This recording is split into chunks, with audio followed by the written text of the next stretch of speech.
gracias, Señor, por su infinito amor y su misericordia.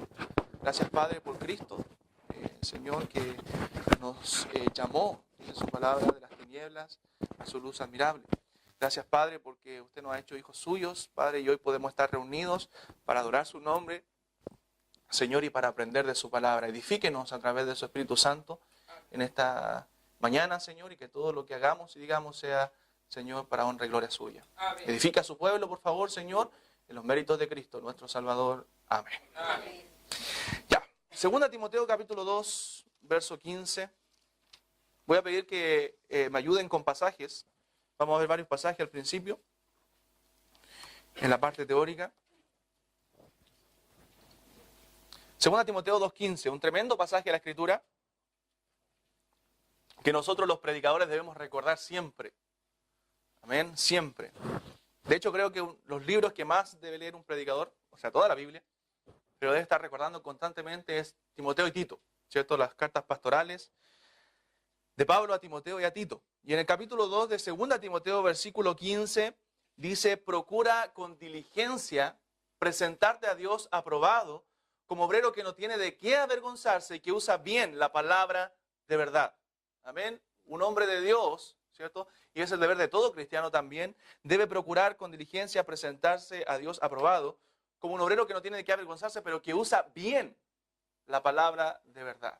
Y la palabra usar ahí en el griego es ortotomeo, que quiere decir trazar una línea recta.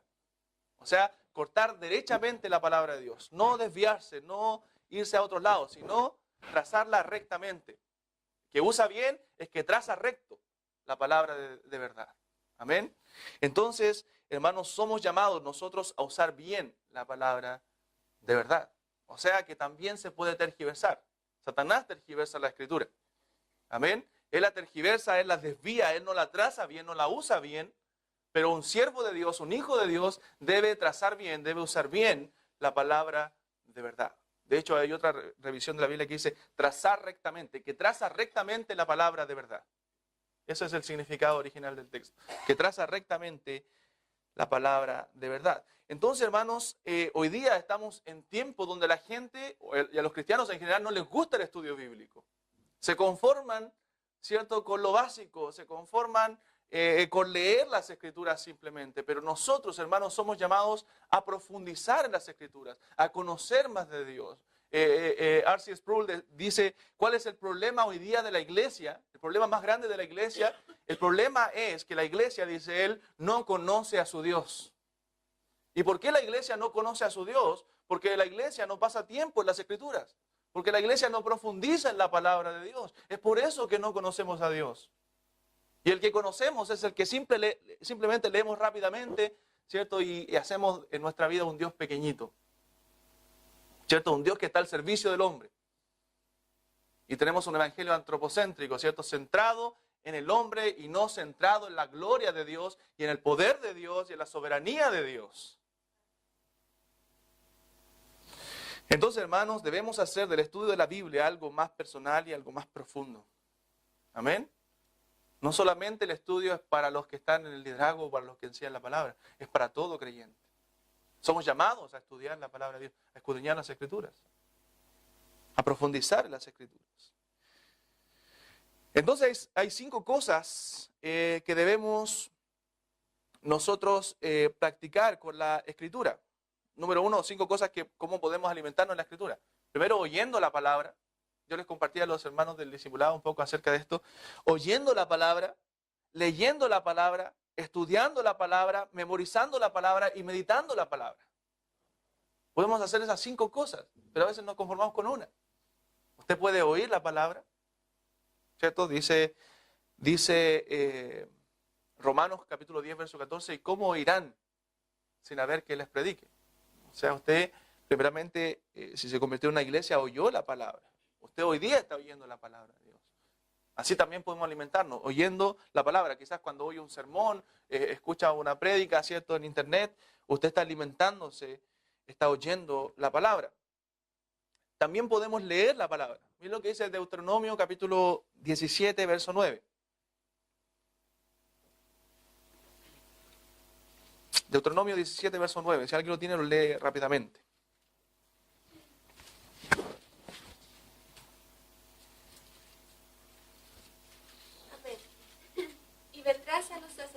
levitas y al juez que hubiere en aquellos días, y preguntarás, y ellos te enseñarán las sentencias del juicio. ¿Cuál leyó, hermana? Perdón. 19. Por favor. 19. Yo me equivoqué. Y lo tendrás consigo y leerá en él todos los días de su vida, para que aprenda a temer a Jehová su Dios, para guardar todas las palabras de esta ley y estos estatutos, para ponerlos por obra. ¿Cuándo debía leer? Todos los días de su vida. Hermano, un creyente no puede pasar un día sin leer la palabra de Dios. No debe pasar un día sin leer la palabra de Dios. El otro día hablábamos en Rengo, creo, el día viernes, cuando tuvimos el culto, de que el mejor horario del día es para leer, ¿cierto? Y estar en comunión con Dios. Yo creo que el primer horario, la primera hora del día, la mañana. De hecho, el salmista, hay un ejemplo bíblico, dice, oh Jehová, de mañana oirás mi voz, de mañana me presentaré delante de ti y esperaré. No espera hasta el final del día, hermano. Le espera un día de luchas arduas, de batallas contra el enemigo, de batallas contra el pecado. Tiene que usar la primera hora del día para alimentarse de la palabra de Dios, para salir al trabajo, para salir a la escuela, para salir a la lucha diaria, ¿cierto? Capacitado por el Señor, fortalecido por el Señor para dar la pelea. Recuerden que nuestra lucha no es contra sangre ni carne, sino contra principados, ¿cierto? Contra el diablo y sus huestes. Debemos entonces leer, oír, leer, estudiar la palabra. Dice la Biblia que en el libro de Proverbios que en él, en el libro de la ley, está la sabiduría, está el conocimiento. También dice Colosenses que en Cristo, ¿cierto?, están escondidos todos los tesoros de la sabiduría y del conocimiento. Y Cristo se revela en su palabra. Debemos también memorizar las Escrituras. El salmista dijo en el Salmo 119:11, en mi corazón he guardado tus dichos, ¿para qué? Para no pecar contra ti. Es importante memorizar las Escrituras. De hecho, me olvidé tomar el texto hoy día. Si tenemos tiempo, lo tomamos al final. A memorizar. Pero en mi corazón, dice él, he guardado tus dichos para no pecar contra ti. Y también, hermanos, algo muy olvidado hoy día es meditar en las Escrituras. ¿Cuándo fue la última vez que usted meditó en la palabra de Dios? Mire qué importante es meditar en la palabra de Dios. Dice Josué 1:8, el versículo tan conocido. ¿Cierto que dice? Nunca se apartará de tu boca este libro de la ley, sino que de día y de noche meditarás en él, para que guardes y hagas conforme a todo lo que en él está escrito, porque entonces harás prosperar tu camino y todo te saldrá bien. Amén. Nosotros también debemos meditar en la palabra de Dios. Quizás tiene un tiempo, si usted es una persona muy ocupada en causa de su trabajo, va a tener un tiempo en la mañana donde usted va a dedicar una hora, quizás, ¿cierto?, un tiempo de poder escudriñar las Escrituras, leer las Escrituras, pero usted tiene todo el día para meditar en ellas. Todo el día para meditar en las cosas de Dios. Mientras hace sus quehaceres puede meditar en las Escrituras. Meditar en la palabra de Dios. Debemos, hermanos, bañarnos de las Escrituras. Yo admiro a hombres del pasado. Por ejemplo, como Charles Spurgeon. Spurgeon, hermano, era un hombre que estaba bañado de las Escrituras. Todo lo que hablaba él era Biblia. John Bunyan, ¿cierto? El que escribió el Progreso del Peregrino. Ese hombre escribió ese libro, hermano, bañado de la Biblia. Yo lo estoy leyendo con mis hijos, los devocionales, hermano, y eso es pura Biblia. Todos los ejemplos que él da de cristiano, de auxilio, ¿cierto?, del pantano, del desánimo, es la vida del cristiano, es todo a la luz de la palabra de Dios. Porque eran hombres bañados de la palabra. Y así debemos ser nosotros también como creyentes, bañados de la Escritura. ¿Cuáles son las razones de por qué nosotros debemos entender más la Biblia? ¿Cuáles son las razones de por qué nosotros debemos estudiar más la Biblia? La dimos recién la primera, ¿cierto?, en 2 Timoteo 2:15, para usar bien la palabra de verdad. Procura con diligencia presentarte a Dios aprobado como obrero que no tiene de qué avergonzarse y que usa bien la palabra de verdad. ¿Por qué debemos conocer la Escritura? Para usar bien, hermano. Hoy día hay tantas denominaciones, tantas falsas creencias, tantas falsas doctrinas. ¿Por qué? Porque no estudian la palabra de Dios y la gente se conforma con lo que un hombre le dice desde el púlpito simplemente y no la palabra de Dios. La iglesia, ¿cierto?, se rige bajo la palabra de Cristo. La iglesia de Cristo se rige bajo la voz de Cristo. Amén. Y la voz de Cristo está en su palabra. No es como lo que dice la Iglesia Católica, que la iglesia tiene poder por sobre las Escrituras. O el Papa tiene la capacidad de interpretar las Escrituras. No, hermano, la Escritura se interpreta a sí misma. Usted no tiene que interpretarla. Yo lo voy a mostrar con ejemplos prácticos después. Entonces, para usar bien la palabra de verdad. Número 2, para que crezcamos por la palabra. ¿Qué dice 1 de Pedro 2:2? Desead como niños recién nacidos la leche espiritual no adulterada para que por ella crezcáis para salvación o para la madurez. Amén. Para que por ella crezcáis. Usted no puede crecer en la vida cristiana si no es a través de la palabra de Dios. No puede crecer su fe si no es a través de la palabra de Dios. Entonces se pregunta, ¿por qué no crezco? ¿Por qué no puedo ganar la batalla en esta área? Porque a lo mejor no pasa el tiempo que debe con la palabra. Esa es la respuesta. ¿Por qué otra razón debemos estudiar la Biblia? Primero, para usar bien la palabra. Segundo, para crecer. Tercero, para no pecar contra Dios. En mi corazón he guardado tus dichos para no pecar contra ti. Cuando un hombre está bañado en la palabra, hermano, se aleja más y más del pecado. Más y más. ¿Por qué también debemos estudiar la palabra? El Salmo 119, no vamos a leer los versículos por tiempo, pero 49 y 50 dice, porque es nuestro consuelo y porque nos vivifica. Hermanos, lo único que puede animarle a usted cuando está desalentado espiritualmente es la palabra de Dios. Unas palabras de aliento, una charla motivacional le va a alentar una semana, pero la palabra de Dios le va a mantener alentado siempre, le va a mantener adelante, ¿cierto? Siguiendo en el camino del Señor, poniendo los ojos en Jesús a pesar de las dificultades, porque la palabra de Dios nos vivifica. La palabra de Dios es nuestro consuelo, nada más. Hay personas que pasan cosas difíciles en la vida.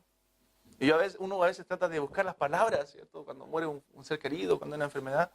A todo esto debemos estar hablando por la hermana del hermano Leandro, para los que no saben, fue detectado leucemia en su hermana, así que tenemos que orar, hermano, para que Dios haga un milagro, ¿cierto? Y ella también pueda esto acercarle a Dios. Entonces a veces cuando hay situaciones difíciles uno no tiene palabras de consuelo, ¿cierto? No sabe qué decir. Pero lo mejor en esos momentos, hermano, es la palabra de Dios.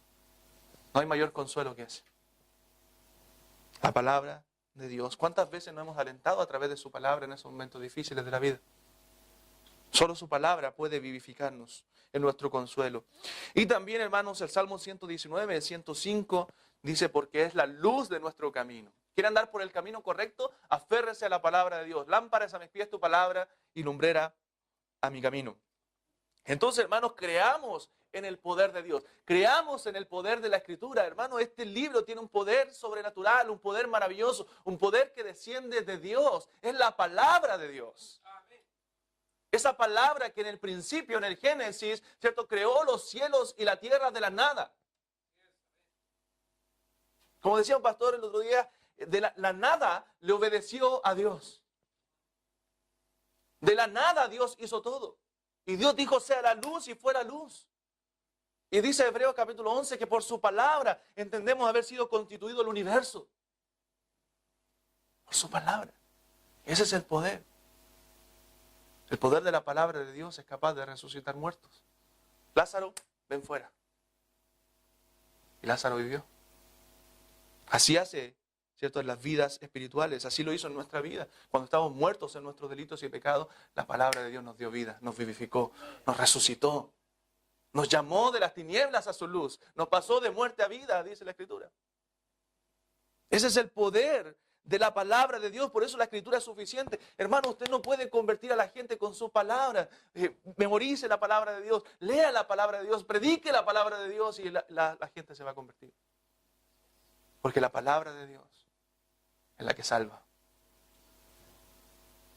Y creemos que la Escritura es suficiente para nosotros. Creemos en la suficiencia de la Escritura. Por eso la estudiamos. Por eso profundizamos en ella. Creemos que es inerrante, que no tiene errores. Que un Dios perfecto escribió una palabra perfecta.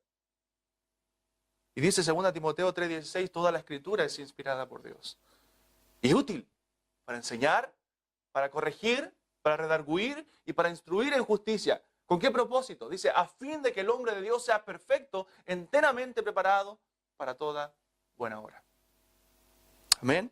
Ese es el poder de la palabra de Dios. Dice Isaías 55 que no vuelve a él vacía, sino que hará todo lo que yo le mandé, dice Dios. Ese es el poder de la Escritura. El poder de la palabra de Dios. Entonces, ¿cómo conocer la Escritura, hermanos? Número 1, oyéndola. La fe viene por el oír, y el oír por la palabra de Dios. Amén. Usted puede conocer la Biblia oyéndola. Y para eso, primero que todo, debe congregarse. Debe congregarse. Debe estar en la iglesia y con la iglesia para poder escuchar la palabra de Dios. Oyéndola usted se alimenta, oyéndola su fe crece. Es la manera que usted conoce la Biblia. Es por eso también que tenemos nosotros los pastores una responsabilidad grande. Yo de aquí a un tiempo, cada vez que subo al púlpito recuerdo ese pasaje y se lo he mencionado que dice que no somos de los que medran falsificando el Evangelio, sino que con sinceridad, como de parte de Dios y delante de Dios hablamos en Cristo. Esa es la responsabilidad de un hombre, ¿cierto? Pecador, como nosotros que se suben a predicar la palabra de Dios. No somos de los que medran falsificando el Evangelio, sino que con sinceridad. Pero esto es lo más importante, hermano. Como de parte de Dios. Somos micrófonos. De parte de Dios hablamos el mensaje. Y no solamente de parte de Dios, delante de Dios. Como si Dios estuviera afirmando todo lo que nosotros decimos. Como dice el pastor Sugel Michelén, él dice, es como si Dios estuviera sentado ahí en la primera banca de la iglesia diciendo, sí, eso lo dije yo, amén. O si Él diría amén a lo que tú dices. O diría, no, eso yo no lo dije. Eso está fuera de contexto. Lamentablemente hoy día hay muchos púlpitos donde la palabra se saca fuera de contexto. Y hermano, eso es dañino para la iglesia.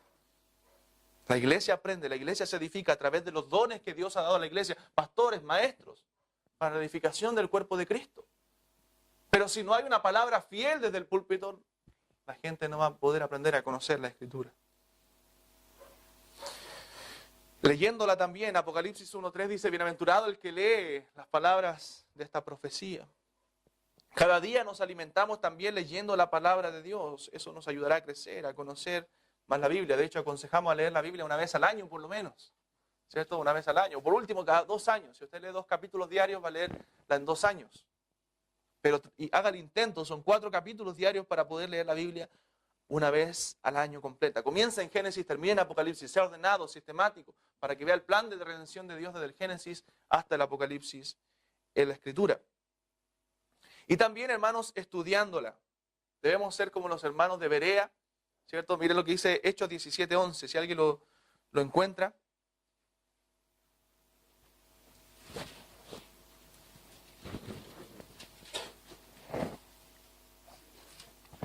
Hechos 17:11.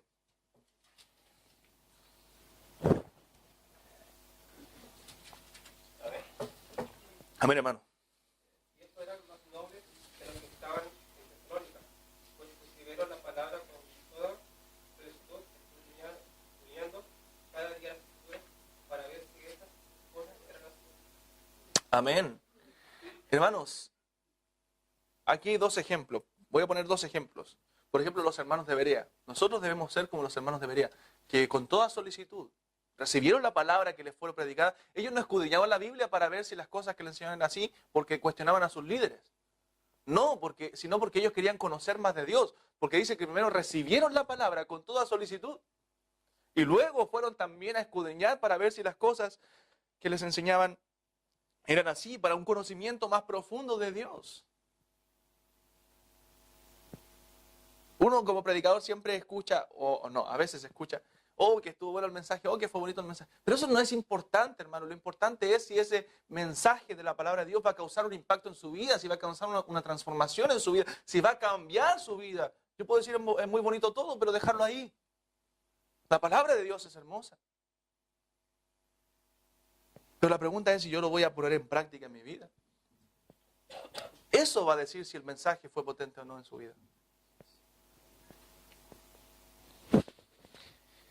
Entonces están los hermanos de Berea, que escudriñaban las Escrituras para conocer más a Dios. Ese debe ser el propósito de por qué un cristiano estudia la Biblia, conocer más a Dios. Pero está el otro ejemplo de los judíos. Por ejemplo, los judíos religiosos en los tiempos de Jesús. Jesús le dijo, vosotros, que a veces, yo voy a explicar eso, ese texto que a veces usamos para decir que Jesús nos manda a estudiar la Escritura, porque Él dice, escudriñad las Escrituras, ¿recuerda? Juan 5:39, porque a vosotros parece que en ellas tenéis la vida y ellas dan testimonio de mí, y no queréis venir a mí para que tengáis vida, le dice Jesús a los judíos. Pero no es que le está mandando Jesús a los judíos a escudriñar las Escrituras. La Reina Valera lo traduce como un imperativo, como si fuera escudriñar las Escrituras. Vayan, escudriñen. No, lo que Jesús quiere decirle a los judíos, y esa es la palabra griega que Jesús ahí, vosotros escudriñáis las Escrituras. O sea, ustedes sí la escudriñan, porque los judíos eran estudiosos de la palabra de Dios. Escudriñáis las Escrituras, pero lo que ustedes no hacen, no la entienden, porque ellas dan testimonio de mí, le dice Jesús, y ustedes no quieren venir a mí para que tengáis vida. Entonces da los dos ejemplos, los hermanos de Berea y los judíos. Ambos escudriñaban las Escrituras, pero este era un simple conocimiento académico, pero los bereanos la escudriñaban para conocer más de Dios. Y aún así estos hombres no la entendían, los judíos. Hoy día, lamentablemente, hermano, a la gente no le gusta pensar. A los cristianos no les gusta pensar. Usted, para conocer más a Dios, tiene que pensar. Para profundizar más en las Escrituras, para profundizar más en la doctrina, tiene que pensar, introducirse en las Escrituras y meditar en la palabra.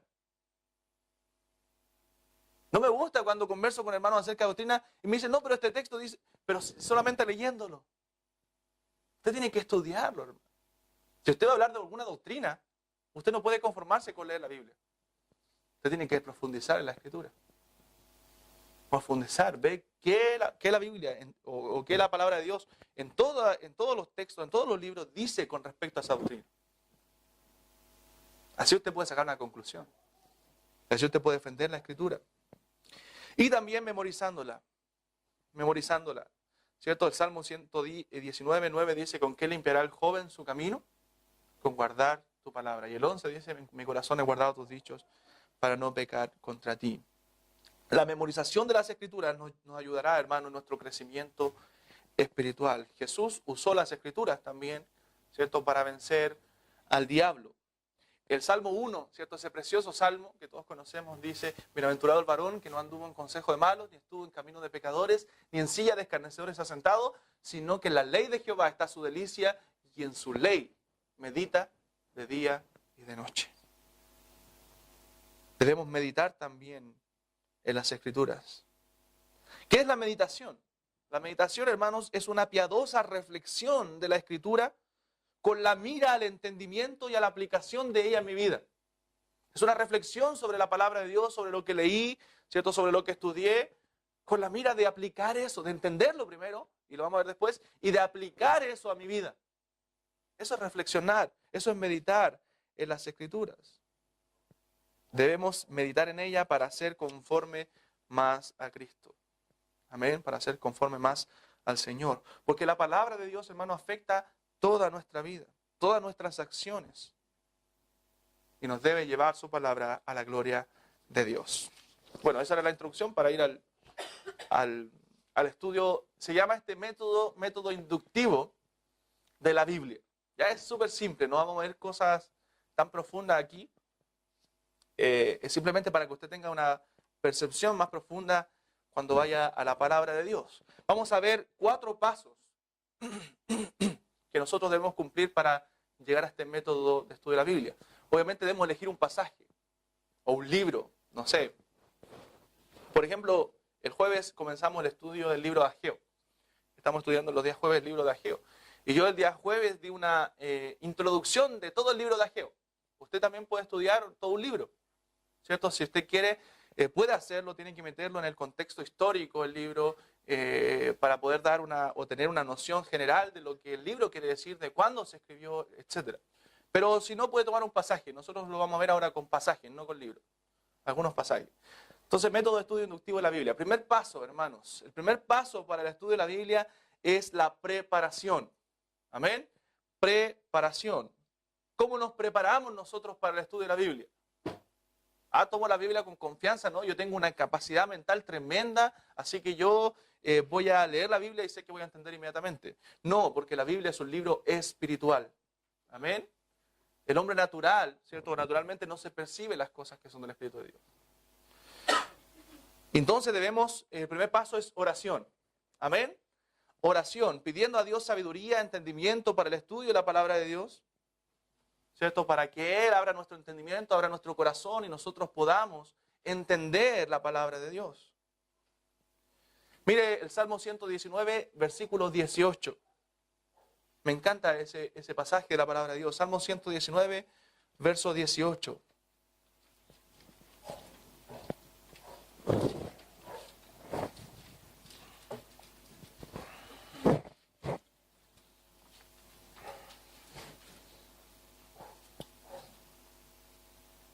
¿Qué dice? Fuerte, hermano. Abre mis ojos y miraré las maravillas de tu ley. Amén. El salmista dice, abre mis ojos y miraré las maravillas de tu ley. O sea, yo no puedo ver las maravillas de su ley, de su palabra, si Dios no abre mis ojos. Es por eso que yo debo orar rogando a Dios que me dé el entendimiento de su palabra. Amén. Y para eso también debe haber confesión de pecados, hermano. Si yo no voy limpio a Dios, si no voy limpio al estudio de la palabra, entonces no puedo tener una comunión cercana, ¿cierto? Y limpia con Dios. Entonces mis pecados deben estar confesados para poder ir al estudio de la palabra. Ese es el primer paso, una preparación, ¿cierto? Para el estudio, oración y confesión de pecados. Pero ahora lo más práctico, observación. Lo primero que debo yo hacer al tener un pasaje, al elegir un pasaje, es observarlo. Y este paso es muy importante. Amén, es muy importante. Es donde me detengo, ¿cierto? Y yo comienzo a observar el pasaje, ver qué sucede en el pasaje, qué es lo que yo veo en ese pasaje. Observación. Esta observación de ese texto. Mirarlo detenidamente. Y ahí usted puede hacerse preguntas, ¿cierto? Cada vez que observa el pasaje. ¿Cierto? ¿Qué sucede en el pasaje? ¿Qué está pasando? ¿Qué es una historia? ¿Cierto? ¿Es un pasaje doctrinal? Tengo que ir observando esas cosas. ¿Qué veo en ese pasaje? ¿Quién? Preguntas que puedo hacerme. ¿Quién? ¿Quién escribió ese pasaje? ¿Cuándo? ¿Cuándo se escribió? Esas son preguntas muy importantes para la interpretación de la Biblia, hermanos. ¿Ya? ¿Quién lo escribió? ¿Cuándo? Recuerden que la Biblia tiene un escritor original y tiene una audiencia original. ¿Ya? ¿Qué pasa? Muchas veces nosotros, ¿qué hacemos? Leemos la Biblia y creemos que Dios lo escribió para mí. O sea, sí, se aplica a mí. Pero Dios el autor original no es para mí. Si yo leo Timoteo, ¿quién escribió? ¿Ah? ¿Quién escribió? ¿Quién? Pablo. ¿A quién? A Timoteo, no a mí. Entonces hay un contexto. Pablo a Timoteo. Ahí está el significado. Pero después yo puedo aplicar a mí. Pero no es que la Biblia está escrita toda dirigida inmediatamente a mí. Y ahí salen los errores doctrinales. Tomo la Biblia, ¡pum!, a mí. Allí hay un problema. ¿Ya? ¿Quién? ¿Cuándo? ¿Dónde? Por ejemplo, Colosenses, el libro que acabamos de estudiar. ¿Quién? Pablo. ¿Cuándo? ¿Cuándo lo escribió? ¿Dónde estaba Pablo? En preso. Primer encarcelamiento en Roma. Pablo dice que estaba preso ahí en Efesios, ¿cierto? Colosenses, Filemón, ¿cierto? Y Filipenses. Esas cartas Pablo las escribió en su... ¿Qué palabra clave hay aquí? ¿Cierto? Verbos. Los verbos son claves porque generan una acción muchas veces. ¿Cierto? Mandatos. ¿Hay mandatos? Eso voy observando yo. ¿Hay advertencias? Cuídate de no olvidarte de Jehová tu Dios. ¿Qué es eso? Una advertencia. Amaos los unos a los otros con amor fraternal. ¿Qué es? Un mandato. Entonces tengo que observar. Preguntas. ¿Es una pregunta la que está haciendo ahí el escritor? ¿Qué pues diremos? ¿Perseveraremos, cierto, en el pecado para que la gracia abunde? Preguntas. No, hago todo esto. No puedo sacar una doctrina de una pregunta. ¿Ya? Nunca haga tal cosa. Oye, esto es una doctrina y no está acorde con lo que nosotros enseñamos y era una pregunta. Cuidado con eso. Pasa por ejemplo, con los mormones. En eso. Entonces eso es importante, hermano, la observación. Palabras claves, temas claves, personas, cosas. Por ejemplo, hay pasajes sumamente doctrinales cuando habla de Dios el Padre, Dios el Hijo, Dios el Espíritu Santo. Usted tiene que estar atento a eso, observar eso cuando usted va a estudiar la Escritura.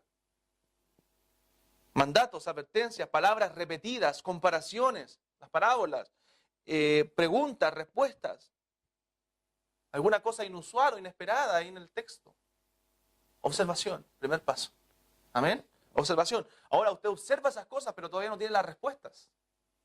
¿Ya? La respuesta las va a tener en la interpretación. Entonces, tómese el tiempo, no se dé por vencido. Recuerden que esto es una disciplina. La primera vez va a ser difícil, pero mientras más usted lo haga, ¿cierto? Después más fácil va a ser. Después va a ser como pan de cada día. ¿Ya? Pero haga una disciplina de esto. Entonces, no se dé por vencido inmediatamente. Ejemplos prácticos. ¿Ya? Vamos a unos ejemplos prácticos. Leamos ese texto. Búsquelo usted para que no lo ven ahí. Hechos 16, 6 al 11. Vamos a ver si ustedes observan algo aquí suavecito, ¿no?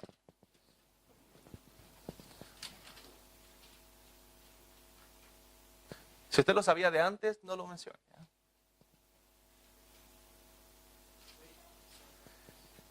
Hechos 16, 6 al 11. Pablo en su segundo viaje misionero. ¿Ya? Se había separado de Bernabé, tomó a Silas y fue a un viaje misionero.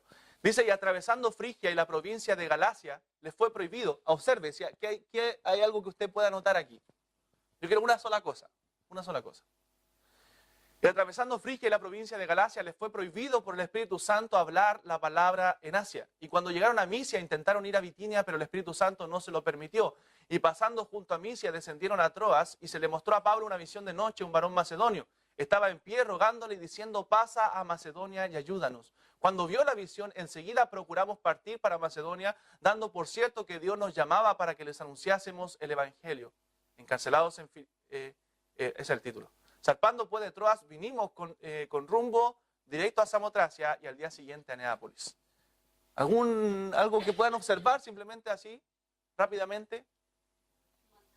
¿Mm? ¿No? ¿Ya? No, vayan algo más acerca del escritor, del escritor, para darle una pista, porque...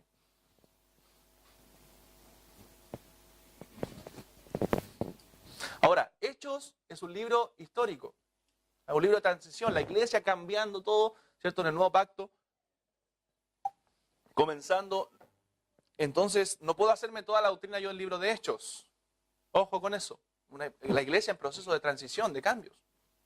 Por ejemplo, algunos toman, creen en el Señor Jesucristo y serás salvo tú y tu casa. Promesa, ¿cierto? Toda mi casa va a ser salva porque Hechos 16, 31 lo dice. Hermanos, eso no está hablando de una promesa. Esa era una promesa, pero para el carcelero de Filipo, su casa iba a ser salva, no la suya. ¿Por qué le decimos a los hermanos que murieron sus familiares sin Cristo? ¿Dios falló en su promesa? No, no es una promesa. No está en un contexto histórico, ¿cierto? Y Dios hablando y dando una promesa al carcelero de Filipo, su casa iba a ser salva. Y le hablaron la palabra del Señor a él y a todos los que estaban en su casa. Dice, creyeron y fueron bautizados. ¿Algo? ¿No? ¿Algo del escritor? ¿No? ¿No notaron? ¿Esposa? ¿Ya? Exactamente. Exactamente. Ahí está. Dice el escritor. ¿Quién es el escritor de Hechos? ¿Ustedes saben? Bueno, si no estudian no lo van a saber, pero tienen que averiguarlo. Pero es Lucas, ¿ya? Lucas escribió Dice, les fue prohibido, Lucas está hablando en tercera persona, les fue prohibido por el Espíritu Santo hablar la palabra en Asia. Y cuando llegaron ellos, ¿quiénes eran? Más atrás usted puede ver Timoteo y otros más. Intentaron ir a Bitinia, pero el Espíritu Santo no se lo permitió. Pero miren lo que dice el verso 10. Cuando vio la visión, enseguida procuramos partir para Macedonia, dando por cierto que Dios nos llamaba para que les anunciásemos el Evangelio. Zarpando pues de Troas, vinimos. O sea, aquí Lucas se une al viaje misionero de Pablo. ¿Se da cuenta que yo debo observar esas cosas? O sea, aquí no estaba, él está narrando, pero acá Lucas se une. Y Lucas acompaña a Pablo y a los otros en el viaje misionero. Amén. Y Lucas era el médico personal, si podemos llamarlo así, de Pablo. Entonces ahí está, ¿cierto? Zarpando por detrás, vinimos con rumbo. Ahí se une. El escritor se une. Tenemos que hacer la pregunta, ¿quién era el escritor? ¿Cierto? Eso es una observación. Si yo digo que yo veo que el escritor se une, yo tengo que preguntarme quién escribió esto. ¿Cierto? Porque él se está uniendo ahí en el viaje y me va marcar todo lo que lea después en Hechos. Pero esa pregunta la vamos a responder en la interpretación. Y para eso tenemos que ver el contexto, ¿cierto? Usted puede ver el contexto ahí, en esos pasajes, y va a ver quién estaban con Pablo y quién es el escritor, ¿cierto? El escritor lo puede ver en Hechos 1, 1 al 3, porque está escrita a Teófilo, no dice Lucas, Hechos 1, 1 al 3 que era Lucas, pero dice que está dirigida a Teófilo y que ya le había escrito una carta, ¿cierto? Relatando lo que Jesús había hecho. Y si usted va al libro de Lucas, capítulo 1, va a ver que Lucas le escribe esa carta a Teófilo también, y Lucas, por ende, es el escritor del libro de Hechos también. ¿Ya? Entonces, ese es el paso de observación. Eso es un ejemplo simple nomás. Usted puede observar muchas otras cosas en muchos otros pasajes. Veamos otra cosa. Aquí lo marqué inmediatamente. Pero si usted está en Juan capítulo 15, tremendo pasaje, ¿cierto? Usted va a leer: yo soy la vid verdadera y mi Padre es el labrador. Todo pámpano que en mí no lleva fruto lo quitará, y todo aquel que lleva fruto lo limpiará para que lleve más fruto. Y ya vosotros estáis limpios por la palabra que os he hablado. Permaneced en mí y yo en vosotros. Como el pámpano no puede llevar fruto por sí mismo si no permanece en la vid, así tampoco vosotros si no permanecéis en mí. Yo soy la vid, vosotros los pámpanos. El que permanece en mí y yo en él, este lleva mucho fruto, porque separados de mí nada podéis hacer. El que en mí no permanece será echado fuera como pámpano y se secará, y lo recogerán. Y los que recogen, y los echan en el fuego y arden. Si permanecéis en mí, mis palabras permanecen en vosotros. Pedid todo lo que queréis y os será hecho. En esto será glorificado mi Padre, en que llevéis mucho fruto y seáis así mis discípulos. Hermanos, si alguien lee este texto y no observa permanecer, entonces no entendió el pasaje. Tiene que leerlo unas 3 veces más. ¿Cuántas veces aparece? 1, 2, 3, 4, 5, 6, 7. Seguimos leyendo los siguientes versículos: 8, 9, 10, 11. O sea, si usted lee Juan 15, del 1 al 17, y no ve permanecer, entonces no va a poder entender el pasaje después. Tiene que entender que Cristo está hablando ahí de permanecer. Esa es la palabra clave. Se repite 11 veces. Y la siguiente que se repite es frutos también, como 5 o 6 veces más. Entonces, es una observación importante que yo debo hacer cuando estudio un texto. ¿Ya? Una observación importante. Eso como ejemplo. Después vamos a ver el significado de eso. Permanecer aparece 11 veces. Es vital esa palabra para entender el texto. Ahora, otra pregunta que debe surgir en ese texto: ¿quién escribió esto? Jesús, ¿cierto? Jesús lo dijo, o lo escribió Juan, ¿cierto? Pero Jesús dijo esas palabras. ¿Hay algún imperativo? ¿Qué significa imperativo? ¿Algún mandato ahí en ese texto? También tengo que observarlo. Sí, en verso 4, 12 y 17. El verso 4 dice: permaneced en mí y yo en vosotros. Permaneced es un imperativo, un mandato ahí, ¿cierto? El 12 y el 17. El 12: este es mi mandamiento, otro imperativo, que os améis unos a otros como yo os he amado. No es una sugerencia, es un mandato. Y verso 17: esto os mando, que os améis unos a otros. Es importante observar esas cosas al estudiar la Biblia. Amén. Sigamos. Preguntas que puedo hacer al texto: ¿quién, qué, cuándo, dónde, por qué, cómo? Hágale todas las preguntas que usted crea convenientes. Por ejemplo, Colosenses 2, 16 al 19. Ya puse ese ejemplo, pero léalo. Alguien. Colosenses 2, 16 al 19.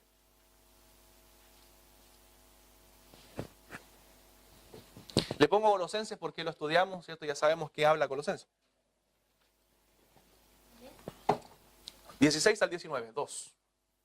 Por tanto, nadie os juzgue en comida o en bebida o en cuanto a de fiestas, una guerra o un reposo, todo lo cual es sombra de lo que ha de venir, pero el cuerpo es de Cristo. Ya, ahí Pablo está hablando, diciéndole a los colosenses: nadie os juzgue en estas cosas. Ahora, ¿qué podemos preguntar hacer a este texto? ¿Quién escribió? Pablo. ¿A quién escribió? A los colosenses. ¿Cuándo escribió? Cuando estaba preso en Roma.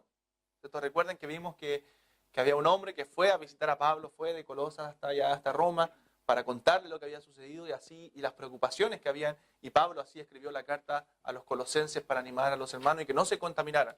¿Por qué escribió Pablo según ese contexto? Porque había falsos maestros que querían contaminar la iglesia, que querían meter el judaísmo, cierto misticismo, legalismo dentro de la iglesia. Por eso Pablo dice: nadie os juzgue en comida o en bebida, ¿cierto? Porque algunos decían, los ascetas decían, no hay que tocar esas comidas contaminadas para poder ser más santo, para poder llegar a Dios. Los otros decían, no, hay que guardar los días de reposo, ¿cierto? Hay que circuncidarse para poder llegar a conocer más a Dios. No, eran falsas doctrinas, algo más que Cristo. Por eso Pablo en Colosenses, cristocéntrico, vea cuántas veces aparece Cristo y cómo enfatiza la deidad de Cristo Pablo en Colosenses. Porque le dice, Cristo es suficiente, en Cristo están escondidos todos los tesoros de la sabiduría y del conocimiento. Cristo es todo para usted. En Él habita corporalmente la plenitud de la deidad. No necesitan nada más que Cristo. Los falsos maestros, ¿cierto?, decían que necesitaban algo más que Cristo para llegar al conocimiento de Dios. Entonces, ¿por qué escribió Pablo? Porque había falsos maestros que querían contaminar la iglesia. Tercer paso, ahí está la observación. Nos quedan dos más. Tercer paso, interpretación. Primero me preparo para estudiar la Biblia, observo la Biblia y luego interpreto. Ahora interpreto. ¿Ya? ¿Qué significa lo que yo leí? Ya observé, ya tengo las palabras claves, ¿cierto? Tengo más o menos la idea del texto manejado en mi mente. Ahora, ¿qué significa? ¿Qué significa? El texto, hermano, y esto es muy importante, tiene solo un significado original.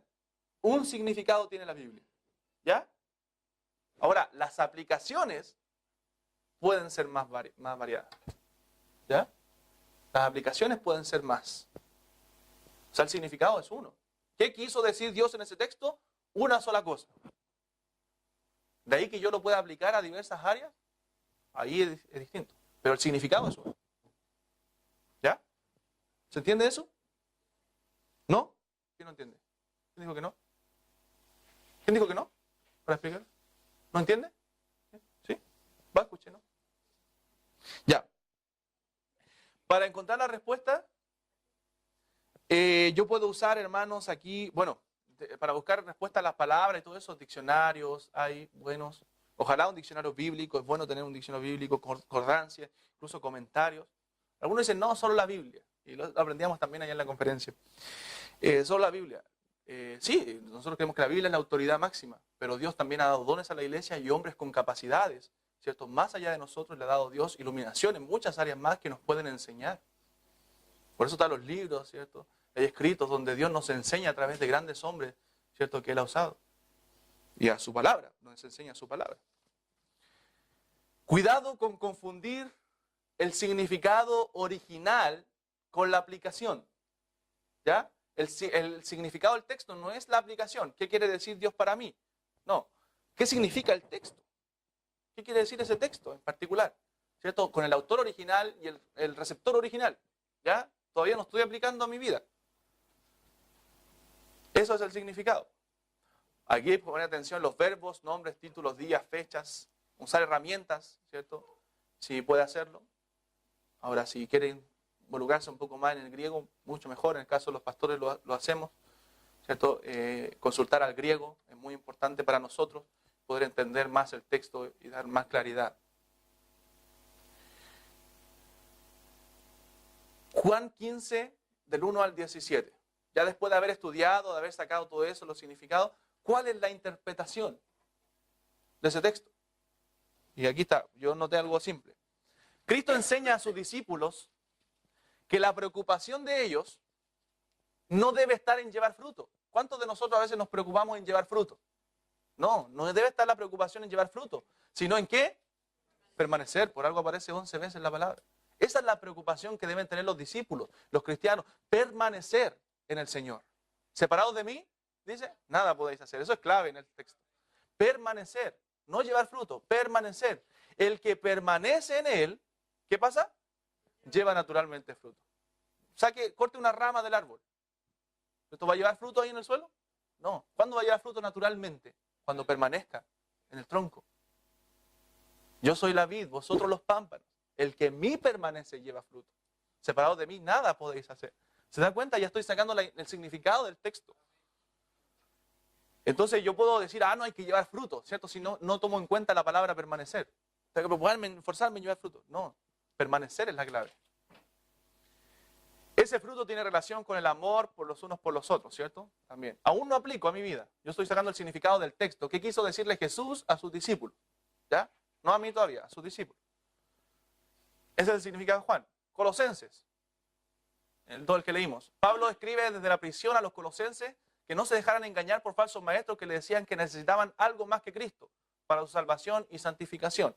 Esto es el texto pequeñito que leímos. Nadie os juzgue en día de reposo, etc. Aún no aplico. Al interpretar, debemos tener en cuenta que, primero, toda la Biblia concuerda. La Biblia no se contradice, hermanos. Si hay algo que yo veo hoy, este texto se está contradiciendo con ese, el problema soy yo, no la Biblia. Ya algo no entendí, ya algo tengo que estudiar. ¿Ya? Segundo, busca que el pasaje hable por sí mismo. Ten cuidado de no sacar conclusiones que el autor original no intentó establecer. Ejemplo, hay un texto que dice en 2 Tesalonicenses, hablando del anticristo, y vosotros sabéis lo que lo detiene. ¿Han leído eso? A fin de que a su debido tiempo se manifieste. Y algunos se aventuran y dicen, no, es la iglesia la que lo detiene. Entonces cuando la iglesia se vaya, los que creen en un rapto pretribulacional, yo no creo eso, pero un rapto pretribulacional, la iglesia ya no detiene al anticristo. Otro dice, no, el Espíritu Santo. Esto otro, el arcángel. Pero la Biblia no dice ahí nada, hermano. ¿Dónde usted saca eso? No lo dice. No puedo yo decir esto. Es una interpretación que el autor original no estableció. Los tesalonicenses sabían, porque Pablo le dijo, vosotros sabéis, pero nosotros no sabemos. Específicamente podemos decir, puede ser esto, puede ser esto otro, pero no podemos sacar conclusiones que nosotros el texto no nos dice. Muestra un pasaje donde lo diga claramente, porque no los hay. ¿Me entiende? Entonces a eso me refiero a no sacar conclusiones apresuradas o conclusiones que el autor original, en este caso Pablo a los tesalonicenses, no intentó establecer. Ahí no lo dice. ¿Amén? No lo dice. Deje que el pasaje hable por sí mismo. La Biblia se interpreta a sí misma. ¿Ya? Yo no tengo que interpretar la Biblia. ¿Qué pasa? Cuando yo leo el texto y lo aplico inmediatamente a mi vida, yo lo estoy interpretando yo a mi manera. Entonces ahí salen todas las falsas doctrinas y toda la cosa que vemos hoy día. Y no, que el Señor me dijo y todo. Entonces, deje que la Biblia hable por sí misma. La Biblia habla por sí sola. Estudia el texto, saque las palabras clave, y la Biblia va a hablar. Esto quiso decir Pablo a esto. La Biblia va a hablar por sí misma, se interpreta sola.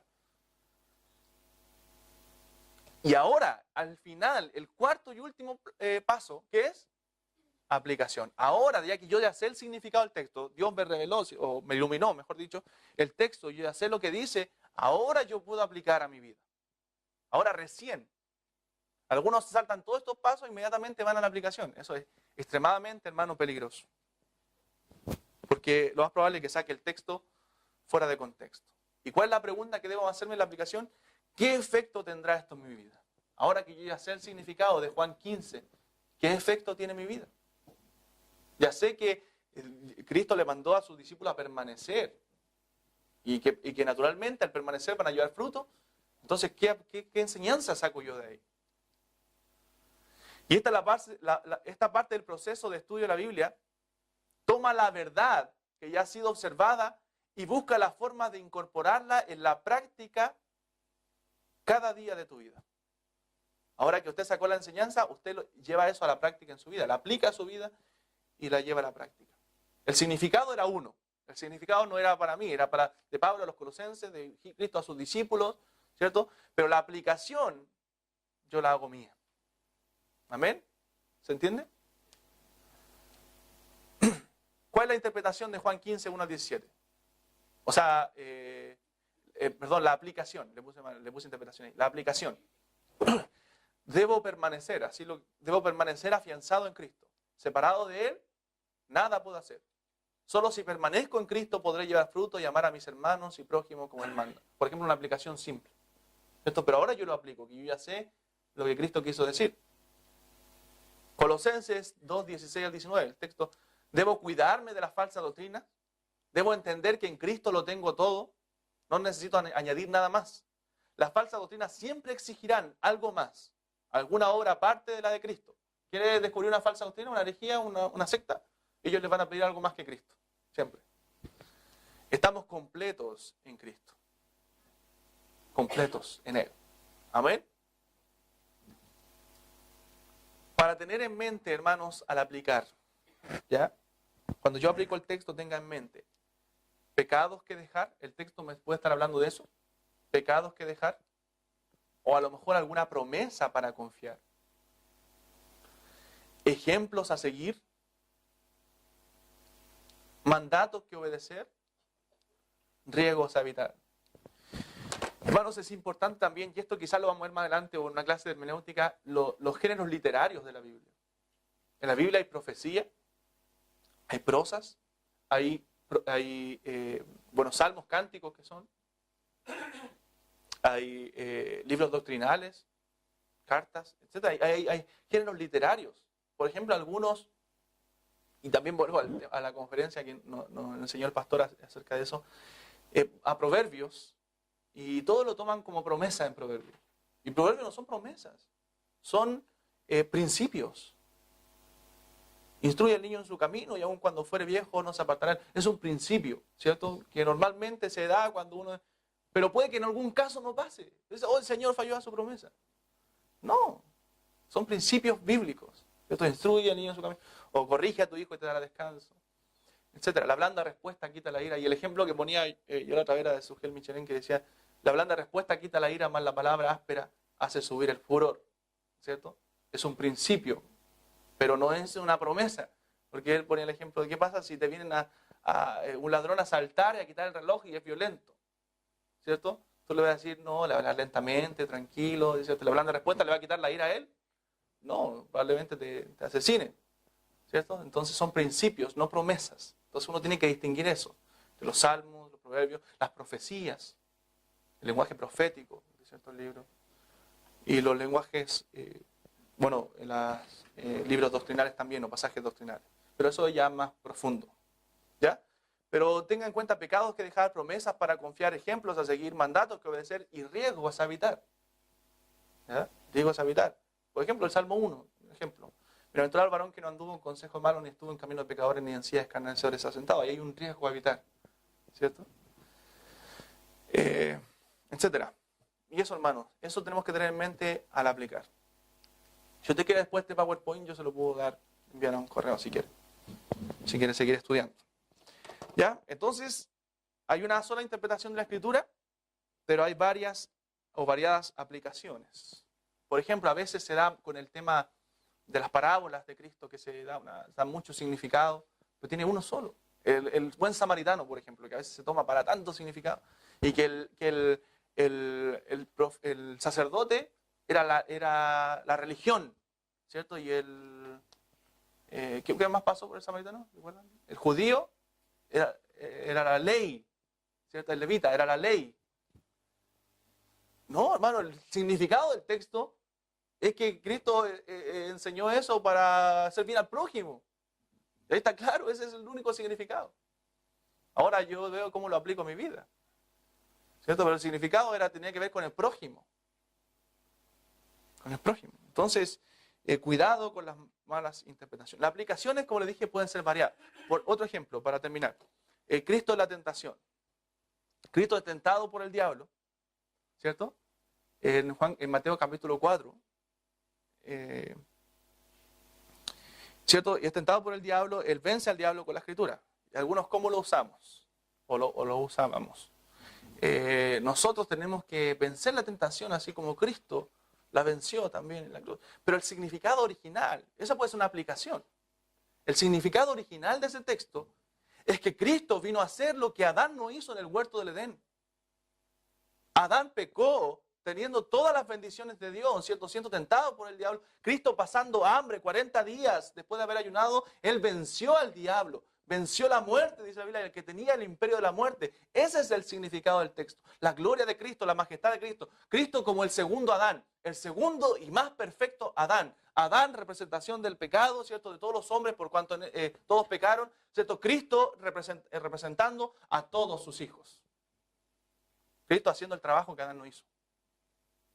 Ahora, ¿cómo lo puedo aplicar? Sí, también puedo vencer la tentación.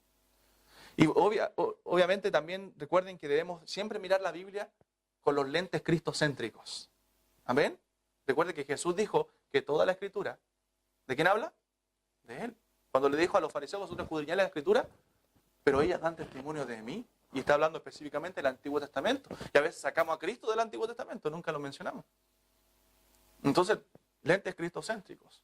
Cuando vemos los profetas, Jonás, esto ve a Cristo. Cristo ahí. La gracia de Dios salvando a Jonás. No, Jonás por castigo se lo tragó un pez. No, hermano, era la gracia de Dios salvando a Jonás. Si Jonás el pez no lo hubiera rescatado, Jonás se muere ahogado. Y eso es algo, ¿por qué cristocéntrico? Porque Cristo dijo que era una señal. Así como Jonás estuvo en el vientre del pez, así el Hijo del Hombre es necesario. Tanto que esté 3 días y 3 noches en el centro de la tierra.